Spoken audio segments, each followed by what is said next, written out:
മക്കളെ ഉന്നത വിദ്യാഭ്യാസത്തിന് വിടുമ്പോൾ അച്ഛനമ്മമാരുടെ ഉള്ളിൽ വലിയ സ്വപ്നങ്ങളും പ്രതീക്ഷകളും കാണും. അവർ പഠിച്ച് മികച്ച ജോലി നേടണം, നല്ല നിലയിലെത്തണം. കോട്ടയം ഗവൺമെൻറ് നഴ്സിംഗ് കോളേജിൽ മക്കളെ നഴ്സിംഗ് പഠനത്തിനയച്ച മാതാപിതാക്കളും അവരെക്കുറിച്ച് വലിയ സ്വപ്നങ്ങൾ കണ്ടു. എന്നാൽ കോളേജ് ഹോസ്റ്റലിൽ കുഞ്ഞുങ്ങൾ അനുഭവിച്ച കൊടിയ പീഡനങ്ങളെക്കുറിച്ച് അറിഞ്ഞാൽ ഒരാൾക്കും അത് സഹിക്കാനാവില്ല.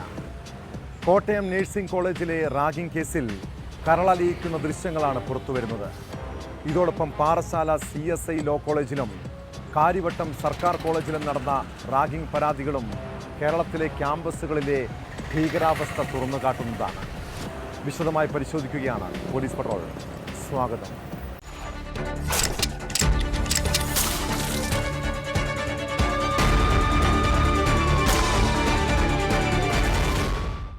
കോട്ടയം ഗവൺമെൻറ് നഴ്സിംഗ് കോളേജ് ഹോസ്റ്റലിൽ അരങ്ങേറിയ ക്രൂരമായ റാഗിങ്ങിൻ്റെ ദൃശ്യങ്ങൾ കണ്ടാൽ മനസ്സാക്ഷിയുള്ളവരുടെ ഉള്ളു നീറും. ജൂനിയർ വിദ്യാർത്ഥിയെ കട്ടിലിൽ കെട്ടിയിട്ട് ദേഹമാസകലം ലോഷൻ പുരട്ടിയ ശേഷം കോമ്പസ് കൊണ്ട് കുത്തി മുറിവേൽപ്പിക്കുന്നു. വിദ്യാർത്ഥിയെ ക്രൂരമായി ഉപദ്രവിച്ച് സീനിയർ വിദ്യാർത്ഥികൾ ചിരിക്കുന്നതും ആനന്ദം കണ്ടെത്തുന്നതും ദൃശ്യങ്ങളിലുണ്ട്. ജൂനിയർ വിദ്യാർത്ഥി വേദന കൊണ്ട് നിലവിളിക്കുമ്പോൾ പ്രതികൾ അട്ടഹസിക്കുന്നതും സെക്സി ബോഡി എന്ന് പറഞ്ഞ് അവഹേളിക്കുന്നതും കേൾക്കാൻ കഴിയും. റാഗിങ്ങിന് കൂടുതൽ വിദ്യാർത്ഥികൾ ഇരകളായിട്ടുണ്ടോ എന്ന് പോലീസ് പരിശോധിക്കുന്നുണ്ട്.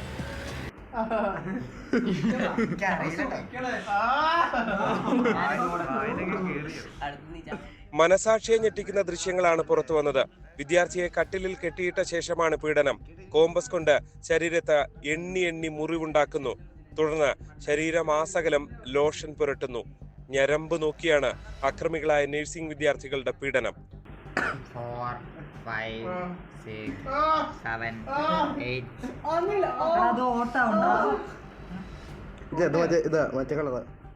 വേദന കൊണ്ട് പുളഞ്ഞു കരയുന്ന ഇരയായ വിദ്യാർത്ഥിയെ നോക്കി പൊട്ടിച്ചിരിച്ചുകൊണ്ടാണ് അക്രമം. ലോഷൻ കണ്ണിൽ വീണാൽ തുടച്ചു കളയാമെന്നാണ് അക്രമികൾ പറയുന്നത്.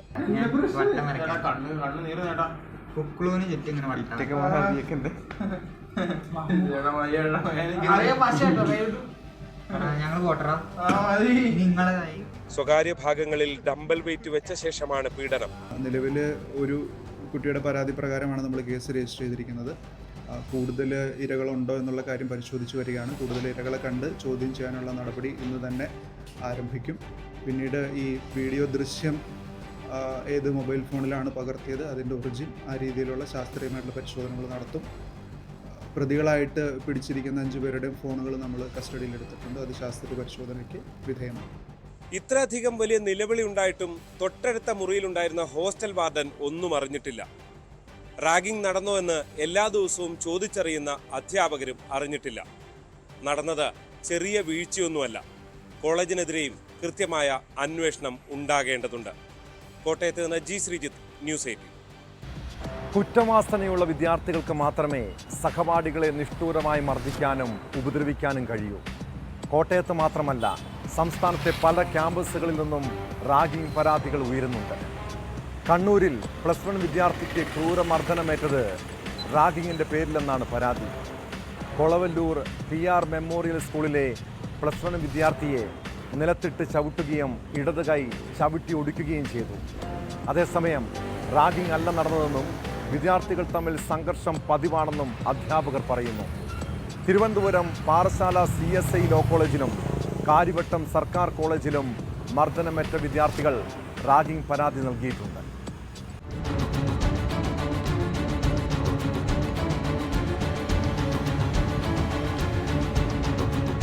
കണ്ണൂർ കൊളവല്ലൂർ PR മെമ്മോറിയൽ സ്കൂളിലാണ് +1 വിദ്യാർത്ഥി ക്രൂരമായ റാഗിങ്ങിന് ഇരയായതായി പരാതിയുള്ളത്. വിദ്യാർത്ഥിയെ നിലത്തിട്ട് ചവിട്ടുകയും ഇടതുകൈ ചവിട്ടി ഒടിക്കുകയും ചെയ്തു. തലശ്ശേരി സഹകരണ ആശുപത്രിയിൽ പ്രവേശിപ്പിച്ച വിദ്യാർത്ഥിയെ ശസ്ത്രക്രിയയ്ക്ക് വിധേയനാക്കി. സംഭവത്തിൽ ആദ്യം സ്കൂൾ പ്രിൻസിപ്പലിന് നൽകിയ പരാതി പിന്നീട് പോലീസിന് കൈമാറുകയായിരുന്നു. വെള്ളം കുടിക്കാൻ പോയപ്പോൾ നോട്ടം ശരിയല്ലെന്ന് പറഞ്ഞാണ് സീനിയറായ 5 വിദ്യാർത്ഥികൾ +1 വിദ്യാർത്ഥിയെ മർദ്ദിച്ചത്. മുൻപും ആക്രമിച്ചിരുന്നതായി വിദ്യാർത്ഥി പറയുന്നു. വെള്ളം കുടിക്കാൻ പോയ എൻ്റെ നോട്ട് ശരിയില്ലാവാൻ വേണ്ടി 5 കൂട്ടാൾക്കാർ അടിച്ചു. നിലത്തിട്ട് ചേട്ടി കൈ പിടിച്ചു. മുമ്പ് വിളിച്ചു നോട്ട ശരിയില്ല, റെസ്പെക്ട് ചെയ്യാൻ പഠിക്കാറുണ്ട്. അത് ചെവിട്ടി നിലത്തിട്ട് ചേട്ടിയാണ് രണ്ടുപേരും പോയി. വിദ്യാർത്ഥിയുടെയും രക്ഷിതാക്കളുടെയും മൊഴി പോലീസ് ശേഖരിച്ചു. റാഗിംഗ് അല്ല നടന്നതെന്നും മർദ്ദിച്ചവർ സ്ഥിരം പ്രശ്നക്കാരാണെന്നുമാണ് സ്കൂൾ അധ്യാപകർ പറയുന്നത്. തിരുവനന്തപുരം പാറശാലയിലും റാഗിംഗ് പരാതി ലഭിച്ചിട്ടുണ്ട്. CSI ലോ കോളേജിലെ 3ാം വർഷ വിദ്യാർത്ഥിക്ക് മർദ്ദനമേറ്റതിൽ 4 സീനിയർ വിദ്യാർത്ഥികൾക്കെതിരെ കേസെടുത്തു. നെടുമങ്ങാട് സ്വദേശിക്കാണ് മർദ്ദനമേറ്റത്. സംഭവത്തിൽ ബെനോ, ബിജിൻ, ശ്രീജിത്ത്, അഖിൽ എന്നിവർ പോലീസ് കസ്റ്റഡിയിലുണ്ട്. അതിക്രൂരമായ മർദ്ദനം അവൻ്റെ സീനിയേഴ്സിൻ്റെ ഭാഗത്തു നിന്നും ഉണ്ടായിട്ടുണ്ട്. അത് അവൻ്റെ കൂടെ പഠിക്കുന്ന ഒരു കുട്ടിയെ റാഗിങ്ങുമായിട്ട് ബന്ധപ്പെട്ട് അവൻ കംപ്ലൈൻറ്റ് ചെയ്യാൻ പോലീസ് സ്റ്റേഷനിൽ കൊണ്ടുപോയി എന്നുള്ളൊരു റീസൺ വെച്ചിട്ടായിരുന്നു ഈ റാഗിങ് നടപടി. ഒരു 4 വിദ്യാർത്ഥികളാണ് അവനെ ക്രൂരമായിട്ട് മർദ്ദിക്കുകയും ഏകദേശം ഒരു 10-15ഓളം പേര് കൂടെ ഇവനെ മർദ്ദിക്കുന്നതിനുണ്ടായിരുന്നു. വളരെ ബ്രൂട്ടലായിട്ടുള്ള പീഡനങ്ങളാണ് അവൻ ഏറ്റുവാങ്ങേണ്ടി വന്നത്.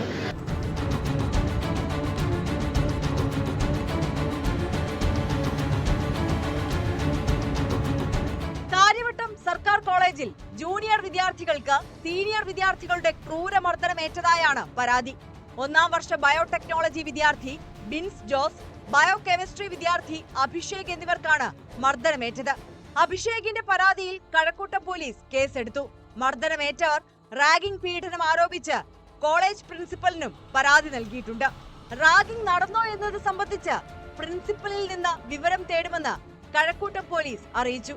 അതേസമയം പാങ്ങാപ്പാറ ഹെൽത്ത് സെന്ററിൽ വെച്ച് അഭിഷേകും പിതാവും തന്നെ ആക്രമിച്ചതായി കാട്ടി മറ്റൊരു വിദ്യാർത്ഥിയും കഴക്കൂട്ടം പോലീസിൽ പരാതി നൽകിയിട്ടുണ്ട്.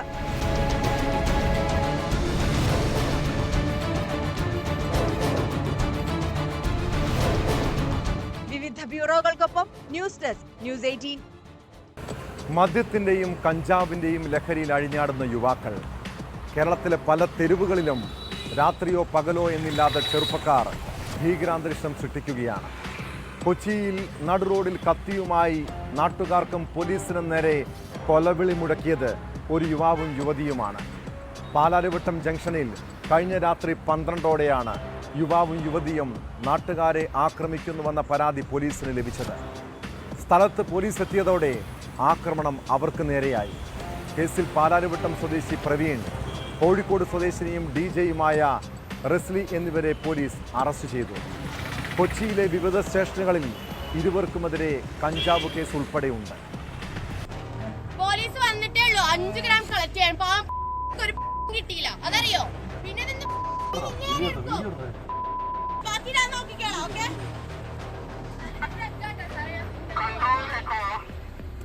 പാലാരിവട്ടം സംസ്കാര ജംഗ്ഷനിൽ രാത്രി 12 മണിയോടെയാണ് ഒരു യുവാവും യുവതിയും നാട്ടുകാരെ ആക്രമിക്കുന്നുവെന്ന പരാതി പോലീസിന് ലഭിച്ചത്. സ്ഥലത്ത് പോലീസ് എത്തിയതോടെ ആക്രമണം അവർക്ക് നേരെയായി. യുവാവിനെ പോലീസ് കസ്റ്റഡിയിലെടുത്തു. ഇതോടെ പോലീസ് വാഹനത്തിന്റെ ചില്ല യുവതി അടിച്ചു തകർത്തു. പോലീസ് വന്നിട്ടേ ഉള്ളൂ 5 ഗ്രാം കളക്ട് ചെയ്യാൻ. കിട്ടിയില്ല, അതറിയോ? പിന്നെ നിന്റെ ഫോണിൽ ബാക്കി ഞാൻ നോക്കിക്കോളാം. ഓക്കെ. ഇരുവരെയും കസ്റ്റഡിയിലെടുത്ത പോലീസ് അറസ്റ്റ് രേഖപ്പെടുത്തി. കൊച്ചിയിലെ വിവിധ പോലീസ് സ്റ്റേഷനുകളിൽ ഇരുവർക്കുമെതിരെ കഞ്ചാവ് കേസ് ഉൾപ്പെടെയുണ്ട്. പാലാരിവട്ടം സ്വദേശിയായ പ്രവീൺ ഫുഡ് ഡെലിവറി പാർട്ണറായാണ് ജോലി ചെയ്യുന്നത്. കോഴിക്കോട് സ്വദേശിനിയും DJ-യുമായ റസ്ലി കൊച്ചിയിൽ വെച്ചാണ് പ്രവീണിനെ പരിചയപ്പെടുന്നതും സൗഹൃദത്തിലാകുന്നതും. പോലീസ് വന്നിട്ടേ ഉള്ളൂ 5 ഗ്രാം കളക്ട് ചെയ്യാൻ. ഒരു കിട്ടിയില്ല, അതറിയോ? പിന്നെ ബാക്കി ഞാൻ നോക്കിക്കോളാം. ഓക്കെ.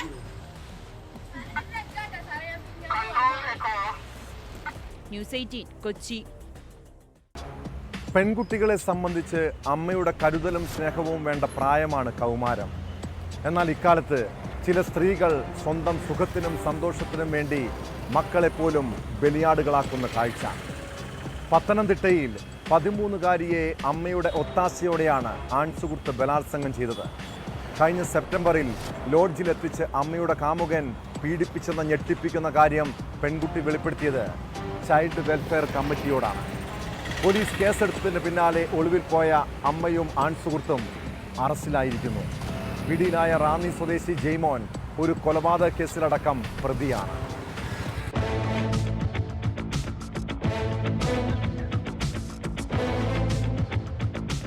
കഴിഞ്ഞ സെപ്റ്റംബറിൽ പത്തനംതിട്ട പോലീസ് രജിസ്റ്റർ ചെയ്ത കേസിലാണ് അറസ്റ്റ്. 13-കാരിയെ പത്തനംതിട്ട നഗരത്തിലെ ലോഡ്ജ് മുറിയിൽ എത്തിച്ചാണ് അമ്മയുടെ മുൻപിൽ വെച്ച് ആൺ സുഹൃത്തായ ജയ്മോൻ പീഡിപ്പിച്ചത്. CWCക്ക് ലഭിച്ച മൊഴിപ്രകാരമാണ് പോലീസ് കേസെടുത്തത്. അറസ്റ്റിലാകുമെന്ന് ഉറപ്പായതോടെ ഒന്നാം പ്രതിയായ റാന്നി അങ്ങാടി സ്വദേശി ജയ്മോനും കുട്ടിയുടെ അമ്മയും ഒളിവിൽ പോയി. പെൺകുട്ടിയെ CWC അഭയകേന്ദ്രത്തിലേക്ക് മാറ്റിയിരുന്നു. രഹസ്യ വിവരത്തെ തുടർന്നാണ് പത്തനംതിട്ട ഡിവൈഎസ്പിയുടെ നേതൃത്വത്തിലുള്ള പോലീസ് സംഘം മംഗലാപുരത്ത് നിന്ന് പ്രതികളെ പിടികൂടിയത്. 13 വയസ്സുകാരിയായ ആ കുട്ടീനെ വളരെ മൃഗീയമായിട്ട് പീഡനത്തിനിരയാക്കിയ കേസായിരുന്നു. ഈ കൃത്യത്തിന് ശേഷം കഴിഞ്ഞ 2.5 മാസമായിട്ട് ഒളിവിൽ പോയിരിക്കുകയായിരുന്നു ഈ 1ഉം 2ഉം പ്രതികൾ. ഈ കുട്ടിയുടെ അമ്മയും പ്രതിയാണ്. പോലീസ് ഒരുപാട് അന്വേഷണങ്ങൾ നടത്തിയിട്ടും പിടിതരാതെ കർണാടകത്തിലും മറ്റുമായിട്ട് ഒളിവിൽ കഴിയുകയായിരുന്നു. ഇത് CWCയിലെത്തുകയും അങ്ങനെ അത് അവരുടെ കൗൺസിലിലും മറ്റു കാര്യങ്ങളിലുമാണ് ഇത് വെളിവാകുന്നത്. അതിനുശേഷം നമ്മൾ പോലീസ് കേസ് രജിസ്റ്റർ ചെയ്ത് അന്വേഷിക്കുകയായിരുന്നു. അത് വളരെ ഭംഗിയായിട്ട് അതിനെ റീഹാബിലിറ്റേഷൻ ചെയ്യുന്നുണ്ട്. അതിന്റെ കാര്യങ്ങളെല്ലാം നോക്കുന്നുണ്ട്. കേരളത്തിലെ വിവിധ ജില്ലകളിലെ സ്റ്റേഷനുകളിൽ പ്രതിക്കെതിരെ കേസുകളുണ്ട്. 3 പീഡന കേസും കൊലപാതക കേസും നിലവിലുണ്ട്. ഇയാൾ ജയിലിൽ ശിക്ഷയും അനുഭവിച്ചിട്ടുണ്ട്. പെൺകുട്ടിയെ പീഡിപ്പിക്കാൻ ഒത്താശ ചെയ്തതിനാണ് അമ്മയുടെ അറസ്റ്റ്. ഫോൺ കോൾ വിവരങ്ങൾ ഉൾപ്പെടെ പിന്തുടർന്നാണ് പ്രത്യേക പോലീസ് സംഘം പ്രതികളിലേക്ക് എത്തിയത്.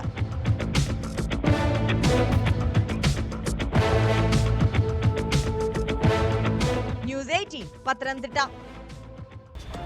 ആലപ്പുഴ ചേർത്തലയിലെ വീട്ടമ്മ സജിയുടെ മരണകാരണം തലക്കേറ്റ ക്ഷതമെന്ന് കണ്ടെത്തൽ. തലയോട്ടിയിൽ പൊട്ടൽ കണ്ടെത്തിയെങ്കിലും ശരീരത്തിന് പുറമെ പരിക്കുകളൊന്നുമില്ല. ബോധപൂർവം പരിക്കേൽപ്പിച്ചതായി പോസ്റ്റ്മോർട്ടത്തിൽ കണ്ടെത്താനായിട്ടില്ല. വണ്ടാനം മെഡിക്കൽ കോളേജിൽ നടന്ന പോസ്റ്റ്മോർട്ടത്തിലാണ് നിർണായക കണ്ടെത്തൽ. കേസിൽ ഭർത്താവ് സോണിക്കെതിരെ മനഃപൂർവ്വമല്ലാത്ത നരഹത്യാ കുറ്റം ചുമത്തി പോലീസ് കേസെടുത്തു. അമ്മയെ അച്ഛൻ കൊലപ്പെടുത്തിയതാണെന്ന മകളുടെ മൊഴി കേസിൽ നിർണായകമാണ്.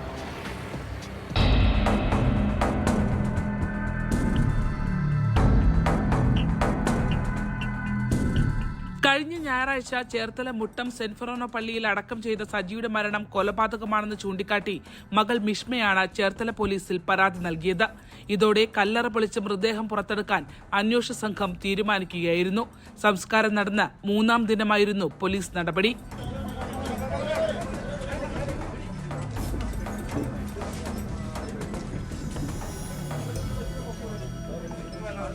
അച്ഛൻ അമ്മയെ മർദ്ദിച്ച ശേഷം വീടിന്റെ 1ാം നിലയിൽ നിന്ന് തള്ളി താഴെയിട്ട് കൊലപ്പെടുത്തിയെന്നായിരുന്നു പരാതിയിൽ. ആലപ്പുഴ മെഡിക്കൽ കോളേജിൽ നടന്ന പോസ്റ്റ്മോർട്ടം പരിശോധനയിൽ കൊലപാതകത്തെ സാധൂകരിക്കുന്ന തെളിവുകൾ കണ്ടെത്താനായില്ല. കഴിഞ്ഞ ജനുവരി 8-നാണ് സജിയെ വീട്ടിനുള്ളിൽ വീണു പരിക്കേറ്റുവെന്ന് പറഞ്ഞ് ആദ്യം ചേർത്തലയിലെ സ്വകാര്യ ആശുപത്രിയിലും പിന്നീട് ആലപ്പുഴ മെഡിക്കൽ കോളേജിലും പ്രവേശിപ്പിക്കുന്നത്. തുടർന്ന് 1 മാസം കോമ സ്റ്റേജിൽ വണ്ടാനത്ത് ചികിത്സയിലായിരുന്നു. പിന്നീടായിരുന്നു മരണം. പരാതി ലഭിക്കാൻ വൈകിയതുകൊണ്ട് തന്നെ പരിക്കേറ്റ സമയത്തെ മുറിവുകൾ പലതും 1 മാസത്തെ ചികിത്സയ്ക്കുള്ളിൽ ഭേദപ്പെട്ടിട്ടുണ്ടാകാമെന്നത് കേസിൽ അന്വേഷണ സംഘത്തിന് വെല്ലുവിളിയായി. സംസ്കരിച്ച 3ാം ദിനം പോസ്റ്റ്മോർട്ടം നടന്നതും തിരിച്ചടിയായി. നിലവിൽ സ്റ്റെയർകേസിൽ നിന്ന് തർക്കത്തിനിടയിൽ വീണു പരിക്കേറ്റുവെന്നുള്ള കണ്ടെത്തലിലേക്കാണ് സാഹചര്യ തെളിവുകൾ എത്തി നിൽക്കുന്നത്.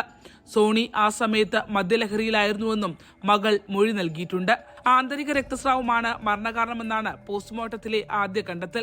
ഇതോടെ പ്രാഥമികമായി സോണിക്കെതിരെ മനഃപൂർവ്വമല്ലാത്ത നരഹത്യയ്ക്ക് പോലീസ് കേസെടുക്കുകയായിരുന്നു.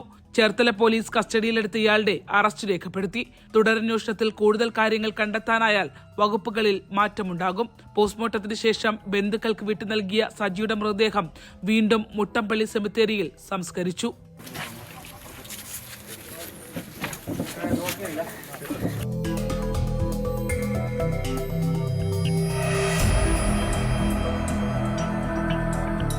ന്യൂസ് 18 ആലപ്പുഴ. തിരുവനന്തപുരം ബാലരാമപുരത്ത് 2.5 വയസ്സുകാരിയെ കൊലപ്പെടുത്തിയ അമ്മാവൻ ഹരികുമാറും കുഞ്ഞിൻ്റെ അമ്മ ശ്രീതുവും തമ്മിൽ എന്താണ് ബന്ധം?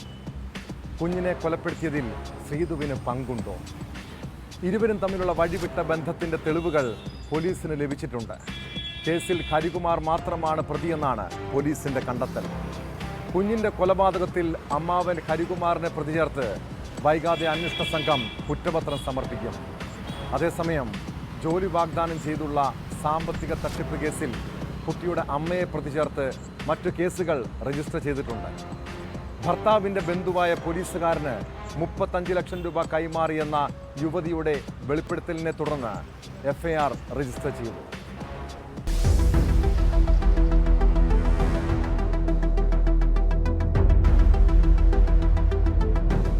ദേവേന്ദു എന്ന 2.5 വയസ്സുകാരിയെ കിണറ്റിലെറിഞ്ഞ് കൊലപ്പെടുത്തിയ ദാരുണ സംഭവം നടന്നത് കഴിഞ്ഞ 30-നായിരുന്നു. സംഭവം നടന്ന് മണിക്കൂറുകൾക്കുള്ളിൽ പ്രതിയെ പോലീസ് കണ്ടെത്തി. എങ്കിലും ഉയർന്ന ദുരൂഹതകൾ അവശേഷിച്ചിരുന്നു. പ്രതി ഹരികുമാർ കഴിഞ്ഞ 6 ദിവസമായി പോലീസ് കസ്റ്റഡിയിലുണ്ടായിരുന്നു. ഡോക്ടർമാരുടെ വിദഗ്ധ സംഘം പ്രതിയെ നിരീക്ഷിക്കുകയും ചെയ്തു. ഹരികുമാർ ഒറ്റയ്ക്കാണ് കൊലപാതകം നടത്തിയതെന്നാണ് പോലീസ് കണ്ടെത്തൽ. ഈ സാഹചര്യത്തിലാണ് ഇയാളെ മാത്രം പ്രതി ചേർത്ത് കുറ്റപത്രം നൽകാൻ തീരുമാനിച്ചത്. പ്രതിയും സഹോദരിയും തമ്മിൽ വഴിവിട്ട ബന്ധമുണ്ടായിരുന്നതായും കുഞ്ഞ് തടസ്സമായതിനാലാണ് കിണറ്റിൽ എറിഞ്ഞതുമെന്നാണ് മൊഴി. കൊല നടക്കുന്ന ദിവസവും വഴിവിട്ട ബന്ധത്തിന് പ്രേരിപ്പിച്ചുവെന്നും വാട്സാപ്പ് സന്ദേശത്തിലൂടെ മുറിയിലേക്ക് വരാൻ ഹരികുമാർ ആവശ്യപ്പെട്ടിരുന്നതായും വ്യക്തമായി. മുറിയിൽ ശ്രീതു എത്തിയപ്പോൾ കുഞ്ഞ് കരഞ്ഞത് ഹരികുമാറിനെ ചൊടിപ്പിച്ചു. ഇതാണ് കൊലയ്ക്ക് കാരണമായത്.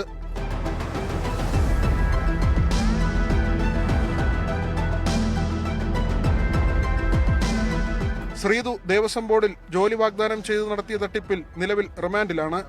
10 ലക്ഷം രൂപ തട്ടിയെടുത്തതിനും വ്യാജരേഖ ചമച്ചതിനുമായിരുന്നു അറസ്റ്റിലായത്. അതേസമയം ശ്രീതുവിന്റെ പുതിയ വെളിപ്പെടുത്തലിന്റെ അടിസ്ഥാനത്തിൽ ബന്ധുവായ പോലീസ് ഉദ്യോഗസ്ഥനെതിരെ കേസെടുത്തു. 35 ലക്ഷം രൂപ തട്ടിയെടുത്തത് പോലീസുകാരനെന്ന മൊഴിയുടെ അടിസ്ഥാനത്തിലാണ് കേസ്. നേരത്തെ ജോൾസൻ ശംഖുമുഖം ദേവിദാസനാണ് പണം തട്ടിയതെന്നായിരുന്നു ശ്രീതു പറഞ്ഞിരുന്നത്. പോലീസുകാരനെതിരെയുള്ള പരാതി അന്വേഷണ സംഘം പൂർണ്ണമായും വിശ്വസിച്ചിട്ടില്ല.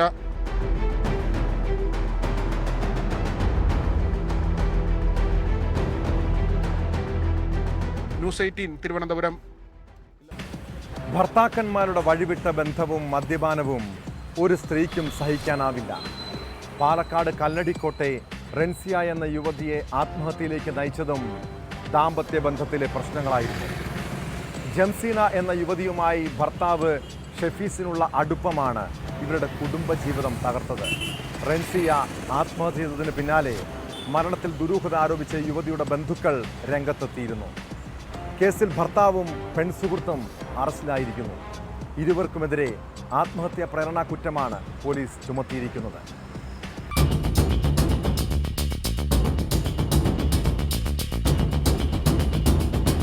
കല്ലടിക്കോട് സ്വദേശി സീനത്തിന്റെ മകൾ റൻസിയയെ ഭർതൃഗൃഹത്തിൽ തൂങ്ങി മരിച്ച നിലയിൽ കണ്ടെത്തിയത് ഒരാഴ്ച മുമ്പാണ്. സംഭവത്തിൽ ദുരൂഹതയുണ്ടെന്ന് പെൺകുട്ടിയുടെ വീട്ടുകാർ നേരത്തെ സംശയം പ്രകടിപ്പിച്ചിരുന്നു. പോലീസ് അന്വേഷണത്തിലാണ് നിർണായക അറസ്റ്റ്. റൻസിയയുടെ ഭർത്താവ് ഷെഫീസ്, സുഹൃത്ത് ജംസീന എന്നിവരെയാണ് ഹേമാംബിക നഗർ പോലീസ് അറസ്റ്റ് ചെയ്തത്.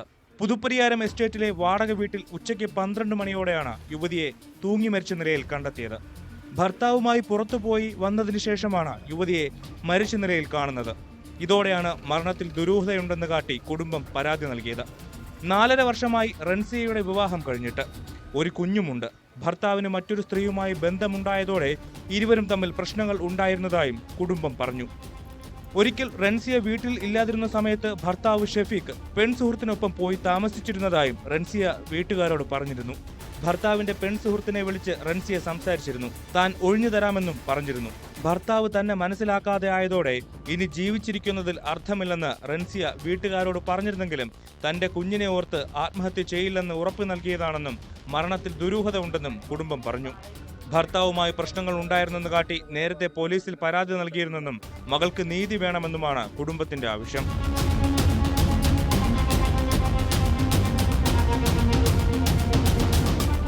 ന്യൂസ് 18 പാലക്കാട്. ചെറിയ പ്രശ്നങ്ങളിൽ പോലും പൊട്ടിത്തെറിക്കുന്ന യുവാക്കൾ, മദ്യമോ ലഹരിയോ ഉപയോഗിച്ചാൽ ആരെയും കൊല്ലാനും മടിക്കാത്തവർ. കാസർഗോഡ് ഉപ്പളയിൽ സെക്യൂരിറ്റി ജീവനക്കാരനെ യുവാവ് കുത്തിക്കൊലപ്പെടുത്തിയത് മദ്യപാനത്തിനിടെയാണ്. സംഭവത്തിന് ശേഷം രക്ഷപ്പെട്ട പ്രതിയെ 24 മണിക്കൂറിനുള്ളിൽ പോലീസ് അറസ്റ്റ് ചെയ്തു. നിരവധി കേസുകളിലെ പ്രതിയായ ഉപ്പള സ്വദേശി സവാദാണ് പിടിയിലായത്. ഒരുമിച്ചിരുന്ന് മദ്യപിക്കുന്നതിനിടെ അസഭ്യം പറഞ്ഞപ്പോൾ പ്രകോപിതനായി കയ്യിലുണ്ടായിരുന്ന കത്തിയെടുത്ത് കുത്തിയെന്നാണ് പ്രതി പോലീസിന് നൽകിയ മൊഴി.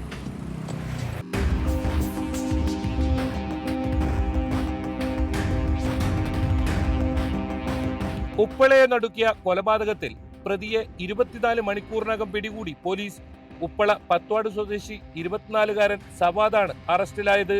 ഉപ്പള മത്സ്യ മാർക്കറ്റിന് സമീപത്തെ കെട്ടിടത്തിൽ സുരക്ഷാ ജീവനക്കാരനായ കൊല്ലം ഏഴുകോൺ സ്വദേശിയും 15 വർഷമായി പയ്യന്നൂരിൽ താമസക്കാരനുമായ സുരേഷിനെ ചൊവ്വാഴ്ച രാത്രിയാണ് പ്രതി കുത്തിക്കൊലപ്പെടുത്തിയത്. രാത്രി ഇരുവരും കെട്ടിടത്തിന് സമീപത്തിരുന്ന് മദ്യപിച്ചിരുന്നു. ഇതിനിടയിൽ വാക്കുതർക്കമുണ്ടായി. തന്നെ അസഭ്യം പറഞ്ഞപ്പോൾ കയ്യിലുണ്ടായിരുന്ന കത്തിയെടുത്ത് കുത്തിയെന്നാണ് പ്രതി പോലീസിന് നൽകിയ മൊഴി. നേരത്തെ ആംബുലൻസ് മോഷണം ഉൾപ്പെടെ നിരവധി കേസുകളിൽ പ്രതിയാണ് സവാദ്.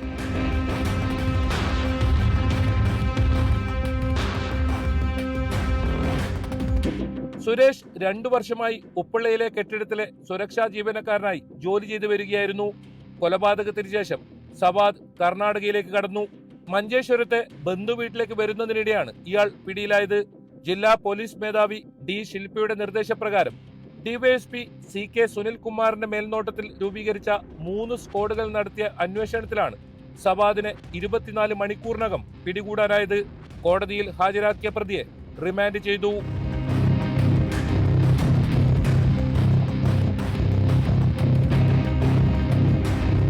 ന്യൂസ് 18 കാസർഗോഡ്. പത്തനംതിട്ടയിൽ ഏറെ കോളിളക്കം സൃഷ്ടിച്ച കേസാണ് റാന്നിയിലെ റീന എന്ന വീട്ടമ്മയുടെ കൊലപാതകം. 2014 ഡിസംബർ 28-നാണ് റീനയെ മക്കളുടെ കൺമുന്നിൽ വെച്ച് ഭർത്താവ് മനോജ് ക്രൂരമായി കൊലപ്പെടുത്തിയത്. കേസിൽ പ്രതി മനോജിന് കോടതി ജീവപര്യന്തം ശിക്ഷ വിധിച്ചിരിക്കുന്നു. പ്രതി 2 ലക്ഷം രൂപ പിഴയും അടയ്ക്കണമെന്ന് പത്തനംതിട്ട അഡീഷണൽ ജില്ലാ സെഷൻസ് കോടതിയുടെ വിധിയിലുണ്ട്.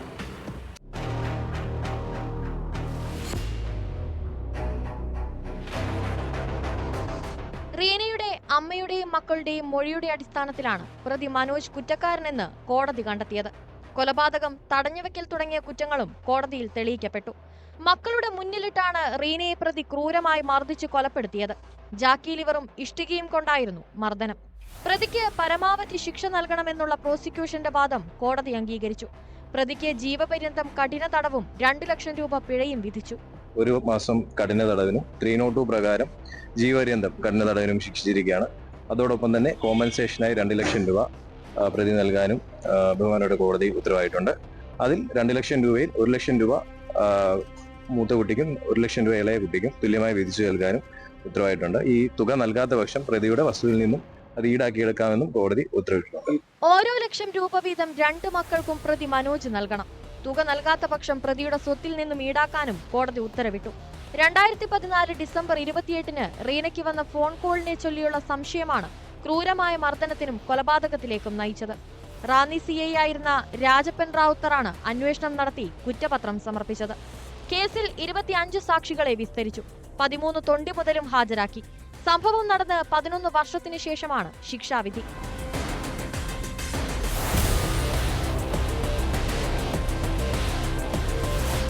ന്യൂസ് 18 പത്തനംതിട്ട.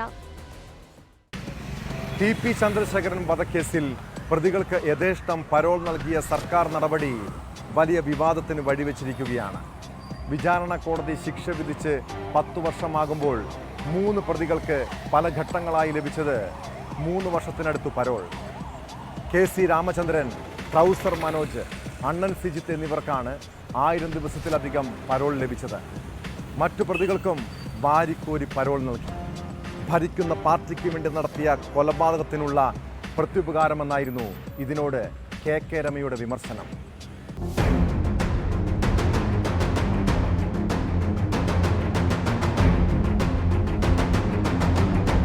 KC രാമചന്ദ്രന് 1081 ദിവസം, ട്രൗസർ മനോജിന് 1068, സിജിത്തിന് 1078. 1000 ദിവസത്തിലധികം പരോൾ ലഭിച്ചത് ഈ 3 കുറ്റവാളികൾക്ക്. TK രജീഷിന് 940, മുഹമ്മദ് ഷാഫിക്ക് 656, കിർമാണി മനോജിന് 851 ദിവസവും പരോൾ ലഭിച്ചു. MC അനൂപിന് 900, ഷിനോജിന് 925, റഫീഖിന് 752 ദിവസം. ഇങ്ങനെയാണ് 500 ദിവസത്തിലധികം പരോൾ ലഭിച്ച 6 കുറ്റവാളികളുടെ എണ്ണം. കൊടിസുനിക്ക് 60 ദിവസത്തെ പരോളും ലഭിച്ചു. രജീഷിന് 21, ട്രൗസർ മനോജിന് 26 തവണകളായാണ് പരോൾ ലഭിച്ചത്. 21 ഘട്ടങ്ങളിലായി സിജിത്തിനും പരോൾ ലഭിച്ചു. മുഹമ്മദ് ഷാഫിക്ക് 15 തവണയും. ഇടയ്ക്കിടെ ജയിലിന് പുറത്തിറക്കുന്ന ഷാഫി വിവാഹവും കഴിച്ചു. ഷിനോജിന് 17 തവണയാണ് പരോൾ ലഭിച്ചത്. കൊടിസുനിക്ക് 3 തവണയായാണ് 60 ദിവസം പരോൾ ലഭിച്ചത്. പരോളിൽ ഇറങ്ങിയ കൊടിസുനി സ്വർണ്ണക്കടത്തുമായി ബന്ധപ്പെട്ട് വയനാട് സ്വദേശിയെ തട്ടിക്കൊണ്ടുപോയ കേസിൽ പ്രതിയായിരുന്നു. ജയിലിലും ഒട്ടേറെ തവണ സുനി പ്രശ്നങ്ങൾ ഉണ്ടാക്കിയിരുന്നു. പലതവണ ജയിലുകൾ മാറ്റി. പരോളിനിടെയാണ് കിർമാണി മനോജിനെ ലഹരി പാർട്ടി നടത്തിയതിന് പിടികൂടിയത്. പരോളിൽ ഇറങ്ങി ക്രിമിനൽ കേസുകളിലും ഗൂഢാലോചനയിലും ഉൾപ്പെട്ട സംഭവങ്ങൾ മുൻപും ഉണ്ടായിട്ടുണ്ടെങ്കിലും പ്രതികൾക്കെല്ലാം പരമാവധി പരോൾ നൽകി. ഭരിക്കുന്ന പാർട്ടിക്ക് വേണ്ടി നടത്തിയ കൊലപാതകത്തിനുള്ള പ്രത്യുപകാരമെന്നായിരുന്നു കെ രമയുടെ വിമർശനം. പാർട്ടി പറഞ്ഞിട്ട് ചെയ്ത കൊലപാതകം, പാർട്ടിക്കാർക്ക് വേണ്ടി ചെയ്ത കൊലപാതകം, അവർ പറയുന്ന പേരുകൾ ഇവർക്ക് പൊള്ളും എന്ന് അറിയാവുന്നത് കൊണ്ട് അവരെ സംരക്ഷിക്കുക, അതുമാത്രമാണ്. തിരുവഞ്ചൂർ രാധാകൃഷ്ണന്റെ ചോദ്യത്തിന് മുഖ്യമന്ത്രിയാണ് നിയമസഭയിൽ രേഖാമൂലം മറുപടി നൽകിയത്.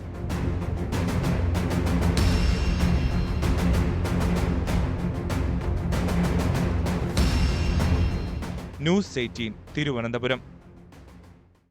കുറ്റകൃത്യങ്ങളുടെ മറ്റു ചില വാർത്തകൾ ചുരുക്കത്തിൽ. വയനാട് പുൽപ്പള്ളിയിൽ മദ്യവിൽപ്പനശാലയ്ക്ക് സമീപം യുവാവിനെ കുത്തിക്കൊലപ്പെടുത്തിയ കേസിൽ പ്രതികൾക്കായി അന്വേഷണം ഊർജിതം. എരിയാപ്പള്ളി ഗാന്ധിനഗർ സ്വദേശി റിയാസാണ് കഴിഞ്ഞ ദിവസം രാത്രി കൊല്ലപ്പെട്ടത്. ചോറ്റാനിക്കരയിലെ പോക്സോ അതിജീവിതയുടെ മരണത്തിൽ പ്രതി അനൂപിനെതിരെ നരഹത്യാക്കുറ്റം ചുമത്തി. പോസ്റ്റ്മോർട്ടം റിപ്പോർട്ടിന്റെ അടിസ്ഥാനത്തിലാണ് നടപടി. കോഴിക്കോട് പറമ്പിൽക്കടവിൽ ATM പൊളിക്കാൻ ശ്രമിച്ചയാൾ പിടിയിൽ. മലപ്പുറം സ്വദേശി വിജേഷ് നാരായണനെയാണ് ചേവായൂർ പോലീസ് പിടികൂടിയത്. മലപ്പുറം തിരൂരിൽ ആൽ ഫൗണ്ടേഷൻ എന്ന ചാരിറ്റി സ്ഥാപനം വഴി പകുതി വിലയ്ക്ക് സ്കൂട്ടർ വാഗ്ദാനം ചെയ്ത് തട്ടിപ്പ് നടത്തിയ കേസിൽ ഒരാൾ പിടിയിൽ. അറസ്റ്റിലായത് വാക്കാട് സ്വദേശി Riyas. Kasaragod Trikaripur peace international school chairman PKC Sulaiman സാമ്പത്തിക തട്ടിപ്പ് നടത്തിയെന്ന് പരാതി. ബിസിനസിനായി 48 പേരിൽ നിന്ന് 14.5 കോടിയോളം രൂപ വാങ്ങി വഞ്ചിച്ചുവെന്നാണ് ആരോപണം. കനപ്പെട്ട തുക മാസാമാസം ശമ്പളം ലഭിച്ചിട്ടും അത്യാർത്തി പൂണ്ട് കൈക്കൂലി വാങ്ങുന്ന ഉദ്യോഗസ്ഥർ നമ്മുടെ നാട്ടിൽ ഏറെയുണ്ട്. രജിസ്ട്രേഷൻ വകുപ്പും റവന്യൂ വകുപ്പുമാണ് അഴിമതിയുടെ കൂത്തരങ്ങായി മാറുന്നത്. ഒരു സർക്കാർ ഓഫീസിൽ നിന്ന് എന്തെങ്കിലും സർട്ടിഫിക്കറ്റോ മറ്റ് സേവനങ്ങളോ സമയത്ത് കിട്ടണമെങ്കിൽ കൈമടക്ക് കൊടുക്കേണ്ട ഗതികേട്, അല്ലെങ്കിൽ സാധാരണക്കാരെ പലതവണ നടത്തിക്കും. ഇനി പരാതിയുമായി മുന്നോട്ട് പോയാൽ അപൂർവം ചിലരെ വിജിലൻസ് പിടികൂടാറുണ്ട്. തൃശ്ശൂരിൽ ഇങ്ങനെ കൈക്കൂലിക്കാരായ രജിസ്ട്രേഷൻ വകുപ്പ് ജീവനക്കാരെ വിജിലൻസ് കഴിഞ്ഞ ദിവസം കയ്യോടെ പൊക്കിയിരുന്നു. കണക്കിൽപ്പെടാത്ത പണവും ഡ്യൂട്ടി സമയത്ത് മദ്യപാനവും കണ്ടെത്തിയതോടെ 6 ഉദ്യോഗസ്ഥരെ സസ്പെൻഡ് ചെയ്തിരിക്കുന്നു. മധ്യമേഖല രജിസ്ട്രേഷൻ DIG MC സാബു ഉൾപ്പെടെയുള്ള ഉദ്യോഗസ്ഥർക്കെതിരെയാണ് നടപടി. ശമ്പളം എത്ര കിട്ടിയാലും കിമ്പളം കിട്ടിയാൽ മാത്രം ഉത്തരവാദിത്തം നിറവേറ്റുന്നവരെ താൽക്കാലികമായ നടപടിക്ക് വിധേയനാക്കുകയല്ല വേണ്ടത്, ജോലിയിൽ നിന്ന് തന്നെ പിരിച്ചുവിടണം. ഇതോടെ ഇന്നത്തെ പോലീസ് പട്രോൾ പൂർണ്ണമാകുന്നു. നമസ്കാരം.